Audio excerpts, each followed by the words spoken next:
మనము ఇప్పుడు lung cancer symptoms ఎర్లీగా ఎలాగ కనుక్కోవాలి, లంగ్ క్యాన్సర్ని ఏ ప్రాబ్లమ్స్ ఉంటే ఇది లంగ్ క్యాన్సర్ యొక్క ఎర్లీ సిమ్టమ్స్ అని మనకి సస్పిషన్ రావాలని తెలుసుకుందాం.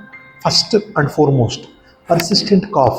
మీరు కాఫ్ పర్సిస్టెంట్గా వస్తుంది, రిపీటెడ్గా వస్తుంది, మోర్ దెన్ 2 weeks అయిపోయింది, ఏ మెడిసిన్స్ వేసుకుని తగ్గట్లేదు ఒకటి. ఇంకొకటి weight loss, unintentional weight loss, మీరు అనుకోకపోయినా కానీ బరువు తగ్గుతున్నాడు. 2. 3 స్కిన్ మీద ఎక్కడైనా బ్లాక్ కలర్ లీజన్ కానీ, ఎలివేషన్స్ కానీ, స్వెల్లింగ్స్ కానీ ఉన్నాయి. ఇంకొకటి బ్రెత్లెస్నెస్, పర్సిస్టెంట్ బ్రెత్లెస్నెస్ వస్తుంది. ఇంకొకటి దగ్గుతో పాటు రక్తం వస్తుంది అని. ఈ 5 సిమ్టమ్స్లో కనుక 2 or 3 సిమ్టమ్స్ ఉంటే మీకు లంగ్ క్యాన్సర్ యొక్క ఇనీషియల్ లక్షణాలు ఉండే అవకాశం ఉన్నది. సో ఇలాంటి సిమ్టమ్స్ని నెగ్లెక్ట్ చేయకుండా ఇమీడియట్గా ఏదైతే required doctor consultation and required test చేయించుకోవడం అనేది చాలా మంచిదండి.